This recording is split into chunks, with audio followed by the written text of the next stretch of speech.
మార్కెట్లో ఏ కోర్స్ చేసినా రెండేళ్ల ముచ్చటే. కానీ ఏఐ అండ్ డేటా సైన్స్ నేర్చుకుంటే రాబోయే 10 ఏళ్ల వరకు మీ కెరియర్ కి తిరుగుండదు. అది ఒక్క ఇన్నోమాటిక్స్ తోనే సాధ్యం. ఆంధ్రప్రదేశ్‌లో సంచలనం సృష్టించిన తునిలో బాలిక అదృశ్యం కేసు ఎంతవరకు వచ్చింది?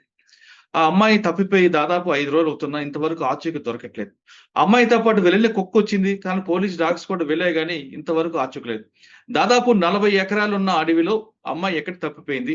అమ్మాయి తప్పిపోయిందా? లేదా ఎవరైనా కావాలని దాచిపెట్టారా? లేదు ఇంకా వేరైన విషాదం జరిగిందా? అనే విషయం అంతా మాట్లాడడానికి తుని ఇన్స్‌పెక్టర్ గారు చెన్నకేశవులు గారు ప్రస్తుతం మనతో లైవ్‌లో ఉన్నారు. సార్‌ని అడిగి విషయాలు తెలుసుకుందాం. సార్ నమస్తే అండి. నమస్తే సార్. సార్ తుని రూరల్‌లో హత్యాగ్రహారం జరిగిన ఆ అమ్మాయి కేసు ఎంతవరకు వచ్చింది? అంటే కొంచెం పాథటిక్ సిట్యుయేషన్ కనిపిస్తుంది. తల్లి ఇంటి దగ్గర వెయిట్ చేస్తుంటది. అమ్మాయి ఏమీ తెలీదు.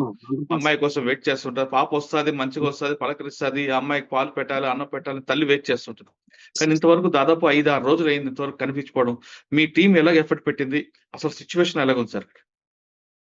యాక్చువల్‌గా ఇది 6వ తారీఖు మధ్యాహ్నం 12:25 టైంలో 12-12:25 టైంలో ఈ పాప మిస్ అయింది. 11:50కి వాళ్ళ ఫాదరు పాపను తీసుకొచ్చి మదర్‌కి హ్యాండ్ ఓవర్ చేసి తను మళ్ళీ అగైన్ పొలంలోకి పని చేసుకోవడానికి వెళ్ళిపోయాడు. అయితే ఈ తల్లి వేరే పాప ఉండడం వల్ల ఆ పాప మీద కేర్ తీసుకొని ఈ పాప సరే ఫాదర్ దగ్గరికి వెళ్ళి ఉంటదని చెప్పి ఒక 25 మినిట్స్ ఈ పాపను పట్టించుకోలేదు. 11:50కి హ్యాండ్ ఓవర్ చేసిన పాప మళ్ళీ కూడా తండ్రి వైపు వెళ్ళింది. అయితే ఆల్ ఆఫ్ సడన్ తండ్రి రైట్ సైడ్ డైరెక్షన్ లో వెళితే అక్కడ కొంత ముందుకెళ్ళిన తర్వాత ఆ పాప లెఫ్ట్ సైడ్ డైరెక్షన్ తీసుకొని ఆ తోట ఫెన్సింగ్ టువర్డ్స్ ఫారెస్ట్ వైపు వెళ్ళిపోయింది. అయ్యో! ఆ! 12-12-5 మధ్యలో అక్కడ ఒక పర్సన్ చూశాడు. స్ట్రేంజర్ తాత అబ్బాయి అని. హుహు. కొద్దిగా అతను ఇన్నోసెంట్, కొద్దిగా రఫ్ అండ్ డమ్. చూసారే ఓకే. పాప ఏడుస్తుంది. దగ్గరికి వెళ్ళి చేయి చాపి తీసుకోవడానికి ప్రయత్నం చేస్తే ఆ కుక్క అతని మీద పడి కరవడానికి ప్రయత్నం అంటే కుక్క పాప ఫెన్సింగ్ లోపల ఉన్నారు, అతను బయట ఉన్నాడు. ఓహ్! పైగాను అతను ఒక రాయి తీసుకొని కుక్కను కొట్టాడు. కొట్టి అయితే ఆ కుక్క వెనక పడిపోయింది. కంచె దగ్గరికి వెళ్లి పాపను తీసుకునే టైంలో మళ్ళీ అది అగైన్ వచ్చి అతను కరవబోయింది. పాపని రక్షించాలనే ఉద్దేశం ఆ కుక్కది. ఆ ఉద్దేశంతో. అతను ఇంకా భయపడి ఏం చేశాడు, వెళ్ళిపోయాడు ఊర్లోకి. అక్కడి నుంచి హ్మ్. ఒక 500 మీటర్స్ ఉంటది ఊరు. వెళ్లి ఊర్లో వాళ్ళకి చెప్పాడు. అంటే హ్మ్. అబౌట్ 10, 12 ఆ టైం అయ్యుండు. 12-10 అయ్యుండు. 12 నిమిషాలకి బస్ అక్కడి నుంచి 5 మినిట్స్ డిస్టెన్స్ టైం పడుతుంది. ఆ! 12:15కి ఆ ఊర్లో కొంతమంది కుర్రోళ్ళు పరిగెత్తుకుంటూ వచ్చారు.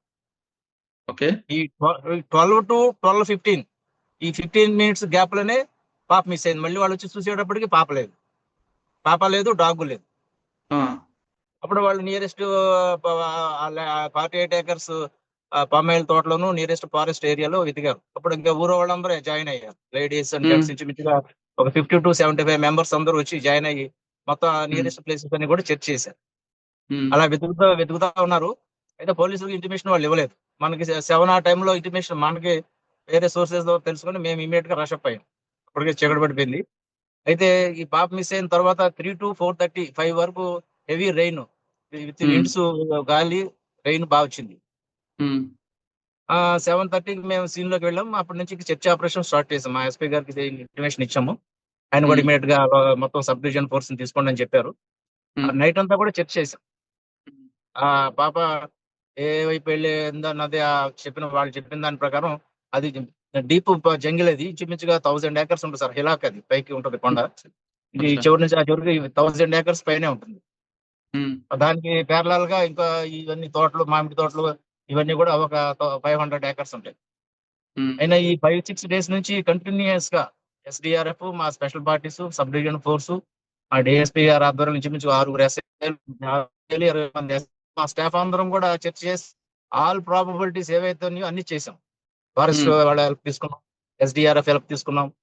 దీనికి డిసైడ్ ఈ యొక్క సీసీ ఫుటేజ్, ఈ విలేజ్ సరౌండింగ్స్, విలేజెస్ లో ఎక్కడైతే సీసీ ఫుటేజెస్ ఉన్నాయో అన్ని వెరిఫై చేసాం. డంప్ కాల్ పెట్టాం.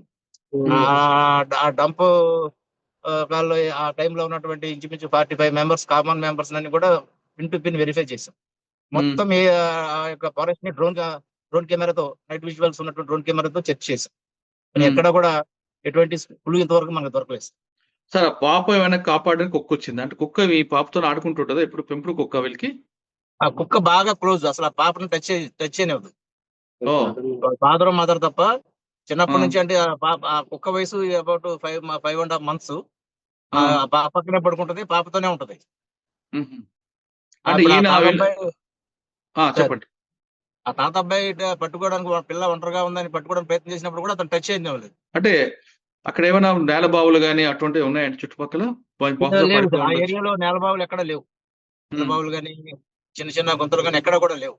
వాటిలో కూడా మ్మ్. ఒకటి రెండు చోట్ల ఎక్కడైనా ఉంటే అవి వెతికాం. ఈ మ్మ్. వర్షం పడడం వలన ఇలా పైన కొండపై నుంచి ఆకులు, ఈ యొక్క ఇసుక మట్టి రాళ్ళు కూడా వస్తా ఉంటాయి. డౌన్ ఫాల్ ఎటుంటే అటు పోతా ఉంటాయి. వాటిలో అవును. కూడా మనం గుణపాలతో తవ్వి చెక్ చేసాం.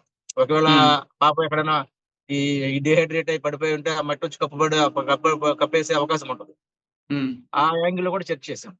మ్మ్. సరే, ఇప్పుడు పాపతో పాటు వీళ్ళ కుక్క మరి వెనక్కి వచ్చిందా ఎప్పుడు?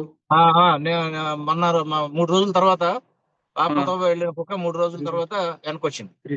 ఆ, 3:30 అచ్చా. టైంలో ఆ ఓ. కుక్క ప్యానిక్ అయిపోయింది సార్. దానికి ఇతను కొట్టడం వలన సంథింగ్ లేదా ఇంకేదైనా పాప కనబట్టలేదనో దేని వల్ల అది బాగా ప్యానిక్ అయిపోయి అది ఎవరు కనిపిస్తే వాళ్ళు కరవడం మొదలెట్టింది. ఫస్ట్ రాగానే తల్లిని గరిచింది. ఆ, అది ఇప్పుడు దాన్ని మనం బంధించి ఉంచాం సార్. అది వచ్చిన తర్వాత మళ్ళీ ఇప్పుడున్న ఈ మన రిపోర్టర్స్ జనం మా స్టాఫ్ చూసి భయపడి వెళ్ళిపోయింది. ఒక రోజంతా వెళ్ళిపోయింది. సరే. మళ్ళీ నెక్స్ట్ డే మనం ఈ డాగ్ క్యాచర్స్ వాళ్ళని కూడా పికప్ చేసి రెడీ పెట్టి ఉంచితే మిడ్ నైట్ వచ్చింది. ఆ, దాన్ని మనం క్యాచ్ చేసి నిన్నటి నుంచి మన కస్టడీలో ఉంచాం. నిన్న అచ్చా. ఆ కుక్క ఏదైతే పాపతో వెళ్ళిపోయిన కుక్క ఉందో దాన్ని శుభ్రంగా ఒక టవల్ తో దాని యొక్క స్మెల్ తీసుకొని మా ఆ, మా యొక్క పోలీస్ డాగ్ ఇచ్చి నిన్న మళ్ళీ తీసుకెళ్ళాం ఓకే. డీపాలజిస్ట్ మ్మ్. కి. ఆ, అది ఏవైతే ఇంతకు ముందు మేము సస్పెక్ట్ చేసిన ప్లేసెస్ ఉన్నాయో ఆ ప్లేస్ లోనే మళ్ళీ తన సరౌండింగ్స్ అన్ని తిరిగింది. ఈ రోజు ఏం చేస్తున్నాం అంటే దానికి ఒక జియో ట్యాగింగ్ పెట్టి కుక్కని ఆ, కాసేపట్లో ఫారెస్ట్ లో అది కొద్దిగా ప్యానిక్ అయింది. వెటనరీ డాక్టర్ పిలిపించి కొద్దిగా ఇంజక్షన్ అది చేయించాము. ఇప్పుడు మ్మ్. దానికి ఒక ట్రాకర్ పెట్టేస్తుంది. మ్మ్. ట్రాకర్ పెట్టి అది ఇంకా ఒక 5-6 డేస్ బ్యాటరీ చార్జబుల్ ఉంటది. ఆ మ్మ్. కుక్కను ఫారెస్ట్ లో వదిలేస్తాం సార్. అది ఎక్కడికి వెళ్తుందో మ్మ్. దాన్ని మనం ట్రాక్ చేస్తా ఉంటాం మన సెల్ ఫోన్, మ్మ్. మన మ్మ్. ల్యాప్టాప్ లో అంటే ఉన్న బహుశా సోర్స్ అదంతా ఉంటుంది. కుక్కకి స్మెల్ పవర్ ఎక్కువ కాబట్టి అదే స్పాట్ లో వదిలిపెడితే అది ఎక్కడికి వెళ్ళి తీసుకునే అవకాశం ఉండొచ్చు కదండి. ఎందుకంటే పాప డెఫినెట్ మీద ఎక్కువ కుక్కకి పాప మీద ఎక్కువ ఎఫెక్షన్ ఉంది కాబట్టి ఖచ్చితంగా పాప కోసం వెతుకుతుందేమో కదా అదే. ఆ ఉద్దేశంతోనే సార్, ఆ ఉద్దేశంతోనే ఇప్పుడు దానికి ఒక ట్రాకర్ ని పెట్టి కుక్కను వదిలిపెట్టేస్తుంది. మ్మ్. అంటే సార్ డెఫినెట్ ఇది గా చాలా డెఫినెట్ గా చెప్పండి. పాప ఉన్న ప్లేస్ ఎక్కడైనా ఒకవేళ పాప ఎక్కడైనా ఏదైనా జరిగుండి ఎక్కడైనా పడిపోయి డిహైడ్రేట్ పడిపోయి ఉంటే లేదా ఎవరైనా ఎక్కడి నుంచైనా క్యాచ్ చేసి తీసుకెళ్ళినట్టుంటే డెఫినెట్ గా ఆ ప్లేస్కి వెళ్తుంది సార్. అంటే ఇంటి దగ్గర నుంచి పెడతారా లేదు ఎక్కడైతే దొరికిందో ఆ ప్లేస్ కి తీసుకెళ్తారా? లేదు లేదు, ఇంటి దగ్గర నుంచే వదిలిపెట్టేస్తాం. ఇంటి దగ్గర ఉంది స్టిల్. ఆ, ఆ ఇంటి దగ్గర నుంచి వదిలిపెట్టేస్తాం ఈ రోజు. ఈ రోజు సార్ కాసేపట్లో. ఇప్పుడు సార్ అక్కడికి వెళ్తున్నాను, మీకున్న ఇక్కడ ప్రోగ్రామ్ అయిపోయింది. ఓకే. సార్ మీకున్న ఎక్స్పీరియన్స్ ప్రకారం మీ సస్పెక్ట్ ఏముండొచ్చు? ఇప్పుడు ఉన్న ఆల్ ప్రాబబిలిటీస్ వెరిఫై చేసాము. మాకున్నటువంటి ఇన్ఫర్మేషన్ ప్రకారం ఆ పాపని ఎవరైనా పట్టుకుపోయారనే యాంగిల్ అయితే ఎక్కడ కనిపించడం లేదు సార్. ఎందుకంటే ఓకే. మొత్తం సీసీ ఫుటేజ్ వెరిఫై చేసాము. మ్మ్. డంప్ అక్కడ ఆ టైంలో డంప్ ని వెరిఫై చేసాము. అంతకు మ్మ్. ముందు 2 days ఎవరైనా వచ్చి ఏదైనా రెక్కీ చేసి ఏదైనా కిడ్నాప్ చేసే ప్లాన్ ఉందన్న ఉద్దేశంతో ఆ 2 రోజుల ముందు కూడా డంప్ అంతా వెరిఫై చేసాం ఆ ఏరియాలో. మ్మ్. ఇతనికి ఈ ఫ్యామిలీస్ కి ఎవరైనా ఎనిమీస్ ఉన్నారా ఇతనికి అని చెప్పి ఆ యాంగిల్ వెరిఫై చేసాము. ఎక్కడ కూడా ఏ సస్పిషియస్ ఏ లీడ్ రాలేదు. ఇప్పుడు మాకున్న ఒకే ఒక థాట్ ఏంటంటే ఫారెస్ట్ లోకి వెళ్ళినప్పుడు ఏదైనా వైల్డ్ యానిమల్ ఏదైనా క్యాచ్ చేసి ఫారెస్ట్ లోకి తీసుకెళ్లిపోయి ఉండొచ్చేమో అనిపిస్తుంది. ఇప్పుడు ఆ సార్. యాంగిల్ లో కూడా చూస్తున్నాం. ఇప్పుడు ఈ మెటల్ ఐడెంటిఫై పాప ఒంటి మీద ఈ పట్టీలు ఏవో ఉన్నాయి. ఆ మెటల్ మ్మ్. ని ఐడెంటిఫై చేసే వాళ్ళ ఒక మెటలాజికల్ డిపార్ట్మెంట్ ని కూడా పిలిపించాము. వాళ్ళ మ్మ్. దగ్గర ట్రాకర్ అయితే ఉంటుంది. ఒకవేళ ఆ ట్రాకర్ నుంచి బట్టి ఏదైనా దగ్గరలో ఏదైనా ఈ మెటల్ ఐడెంటిఫై చేసే పాసిబిలిటీ ఉంటే ఆయన్ని కూడా ఇప్పుడు ఆ ఫారెస్ట్ లోకి పంపించాం ఓకే. సార్. ఒకవేళ మీరు అన్నట్లుగా వైల్డ్ యానిమల్ అయితే ముందు కుక్క మీద అటాక్ చేస్తే తప్ప హ్యూమన్ మీద అటాక్ చేయదు కదండి.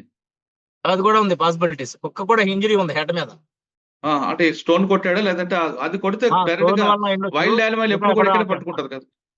అక్కడ ఉన్న వైల్డ్ యానిమల్స్ లో అడవి పందులు ఉంటాయి సార్. తర్వాత ఓకే. అడవి రేసులు ఉంటారు, అడవి కుక్కలు ఉంటాయి. ఆ, అయితే అవి వస్తే గుంపు కింద వస్తాయి. అచ్చా. ఇప్పుడు అడవి రేసులు లాంటివి ఉంటే అవి ఏంటంటే కొద్దిగా కుక్క కంటే కొద్ది చిన్న సైజు ఉంటాయి. అవి 10-15 పైన వస్తాయి. ఓ. ఆ, ఈ అడవి పందులు కూడా అంతే. అవి 3-4 కంటే కిందకి తక్కువలో రావు సార్. అవి గుంపు కింద మ్మ్. వస్తాయి. ఇప్పుడు ఓకే. వాటిని చూసి ఈ కుక్క ఏదైనా బెదిరి ఉండొచ్చు, బెదిరి దూరంగా వెళ్ళి ఉండొచ్చు. మ్మ్. అవి లేదా ఏమైనా అటాక్ చేస్తుంటారు. ఆల్ ఆఫ్ సడన్ ఇప్పుడు ఆ 10 minutes 15 minutes గ్యాప్ లో అక్కడ ఎవడైనా స్ట్రేంజర్ ఉండి ఆ, పాప ఒంటరిగా ఉందని చెప్పి పెంచుకుందామనో వేరే ఉద్దేశంతో తీసుకెళ్లాడేమో అని మేము సస్పెక్ట్ చేసాం. కానీ అటువైపు నుంచి ఎటువంటి క్లూ మనకు దొరకడం లేదు. ఎందుకంటే అటువైపు ఒక విలేజ్ ఉంది, ఇటువైపు ఒక విలేజ్ ఉంది. అతను అచ్చా. ఎటు పోవాలన్నా ఏదో ఒక విలేజ్ నుంచి పోవాలి. ఓకే. దట్టు ఆ పక్కనే ఈ మామిడి తోటలో వాటిలో మామిడికాయలు కోసుకునే వాళ్ళు పబ్లిక్ ఉన్నారు. హుహు. ఎవరికో ఒకరికి కనిపిస్తది. ఇప్పుడు ఎవడైనా పాపని కిడ్నాప్ చేసో లేకపోతే థెఫ్ట్ చేసో పట్టుకెళ్ళిపోవాలనుకునేవాడు సార్ రెక్కి అది చేసుకుంటాడు సార్. అవును. పాప దొరికింది కదా అని ఇమీడియట్ గా వెళ్ళిపోవడానికి ఎవరైనా చూస్తే పరిస్థితి ఏంటనే దాని గురించి కూడా కొద్దిగా రెక్కి చేసుకుంటాడు. ఆ! ఆ! ఎనీహౌ అది కూడా ఆ యాంగిల్ కూడా మా ఎస్పీ గారి ఆదేశాల ప్రకారంగా ఆ యాంగిల్ కూడా త్వరగా వెరిఫై చేస్తుంది. అచ్చా. అంటే సార్ ఈ కాగిత ఈ పేపర్లు ఏరుకు ఈ ప్లాస్టిక్ చేసుకునే వాళ్ళు, పేపర్లు ఏరుకునే వాళ్ళు, ఇలాంటి వాళ్ళు ఎవరైనా ఆ ఏరియాకి వచ్చారా? హుహు. మొత్తం అదంతా కూడా ఎస్సీఆర్బీ నుంచి లిస్ట్ తీసుకుని వాళ్ళ అటువంటి ప్రీవియస్ కేసులు ఎవరున్నారు అవన్నీ కూడా వెరిఫై చేస్తాం. ఓకే. సార్ మీ ఇన్వెస్టిగేషన్ పార్ట్ నడుస్తుంది. మీరు కంప్లీట్‌గా ఎఫర్ట్స్ పెట్టారు. పాప దొరకాలని మీరు ఈ సిస్టమ్ అంతా కూడా కోరుకుంటున్నారు. కానీ ఇటువైపు తీసుకుంటే ఇంటి దగ్గర పేరెంట్స్ యొక్క వెర్షన్ ఎలాగుందండి? తల్లి, తండ్రి. జనరల్ గా పాప కనిపించకపోతే వాళ్ళ బాధ ఉంటది కదా. కాకపోతే మేము చేస్తున్న ఎఫర్ట్స్ ని చూసి వాళ్ళు చాలా ప్లీజ్ అవుతున్నారు. ఓహ్! మా పాప కోసం ఇంతమంది 200 మంది పోలీసులు మా పాప కోసం 5 రోజులు 6 రోజుల నుంచి మీరు శ్రమిస్తున్నారు, రాత్రి పగలు కష్టపడుతున్నారు అని వాళ్ళు హ్మ్. చాలా థ్యాంక్ఫుల్ గా ఉన్నారు. హుహు. సార్ ఇటువంటి సంఘటనలు అటు జరగకుండా చుట్టుపక్కల ఆ ప్రాంతంలో అగ్రహారం గాని, తుని సర్కిల్‌లో గాని అంటే ఇంటి ముందు ఆడుతున్న పిల్లలు సడెన్‌గా మిస్ అవ్వడం, లేదంటే బయటికి వెళ్తూ ఆడుతూ మిస్ అవ్వడం జరుగుతుంటాయి. లేదా కొంతమంది బూచోళ్ళు అంటే మనం చిన్నప్పుడు చెప్తుంటారు కదా! మన బంధువుల్లోనే బూచోళ్ళుంటారు. అటువంటి బూచోళ్ళు రావడం జరగకుండా పేరెంట్స్‌కి మీరు ఏ మెసేజ్ చెప్తారండి? సార్ ఇప్పుడు ఫారెస్ట్ లో ఉన్న వాళ్ళు కేర్ఫుల్ గా ఉండాలి sir. First of that forest లో కాదు, ఎక్కడున్నా చిన్నపిల్లలు 3-4 ఇయర్స్ వాళ్ళు ఐడెంటిఫై చేయలేరు కాబట్టి 3-4 ఇయర్స్ లోపు ఏజ్ ఉన్న పిల్లలు పేరెంట్స్ మాత్రం చాలా కేర్ఫుల్ గా ఉండాలి. ఇక్కడ ఏం హ్మ్. జరిగిందంటే అతని దగ్గర ఉంటుందని ఈ అమ్మాయికి అప్పచెప్పాను కానీ అతను వీళ్ళిద్దరు కొద్దిగా నెగ్లెక్ట్ చేశారు. హ్మ్. బట్ ఆ పాప కూడా ఎప్పుడు అంత లాంగ్ వెళ్ళింది లేదు. కుక్కతో నా దగ్గరే ఆడుకుంటూ ఉంటది. కాకపోతే వీళ్ళ ఫాదర్ వెళ్ళాడు కదా అని ఒకసారి అక్కడికి వెళ్ళాడు, తీసుకొచ్చాడు. అమ్మాయి అటు మళ్ళీ వెళ్ళింది. ఫాదర్ మళ్ళీ తండ్రి ఉన్నాడు కదా అనే ఉద్దేశంతో బయలుదేరింది. కానీ ఒక 150 ఫీట్స్ 150 మీటర్స్ వెళ్ళిన తర్వాత రైట్ సైడ్ కన్ఫ్యూజ్ అయ్యి లెఫ్ట్ సైడ్ పోయింది. లెఫ్ట్ సైడ్ వెళ్ళిపోయి ఫారెస్ట్ వైపు వెళ్ళిపోయింది టువర్డ్స్. హుహు. ఇదంతా జరిగిందంతా కూడా ఒక 35-40 మినిట్స్ లోనే ఆ పాప మిస్ అయిపోయింది. హ్మ్. కాకపోతే పేరెంట్స్ అందరూ కూడా అందరూ పర్టికులర్ గా ఇటువంటి ఐసోలేటెడ్ ఏరియాలో ఉన్న వాళ్ళు కేర్ఫుల్ గా ఉండాల్సిందే సార్. మాకు ఇప్పుడు మాకేంటంటే till the trace the girl efforts అయితే కంటిన్యూ చేయాలని నిర్ణయించుకున్నాం మా ఆఫీసుల ఆదేశాల ప్రకారం. కానీ ఓకే. చూస్తున్నాం సార్, మరి ఇవాళ రేపు ఏదైనా లీడ్ వస్తాం చూస్తుంది. అంటే ఇప్పుడు పాప పెంచుకున్న కుక్క ఎప్పుడు పంపిస్తారండి? ఇది కూడా ఒక హాఫ్ అన్ అవర్ లో పంపిస్తాం సార్. ఇప్పుడు ఇక్కడ మీతో అందువల్ల అక్కడికే బయలుదేరాను. అది కొద్దిగా అచ్చా! పానిక్ అయింది. ఆ వెటనరీ డాక్టర్ గారు వచ్చి ఒక ఇంజెక్షన్ చేయమని చెప్పాము. హుహు. ఎందుకంటే ఇప్పుడు తీసి దానికి అది జియో ట్యాగింగ్ చేయడానికి కూడా కలిసేటట్టు ఉంది. హుహు. కొద్దిగా మత్తిసి అది పెట్టేస్తాం సార్. పెట్టేసి ఓకే. వదిలిపెట్టేస్తాం. పోలీసులు అదృశ్యమైన పాప కోసం పోలీసులు అన్ని రకాల ఎఫర్ట్స్ పెడుతున్నా కుక్క మీద ఆధారపడ్డారు. అంటే పెంపుడు కుక్కకి ఎంత విశ్వాసం ఉంటది అనే విషయం ఇక్కడ మనకు బయటపడుతుంది. తన బాస్ అయిన ఆ పాప కనిపించిపోయేసరికి ఆ పెంపుడు కుక్క పానిక్ అయింది. ఇప్పుడు ఉన్న టెక్నాలజీ ఆధారంగా ఆ కుక్కే ఆ మాచుకు కనిపెట్టేలా చేస్తుందనేది మనం కోరుకుందాం.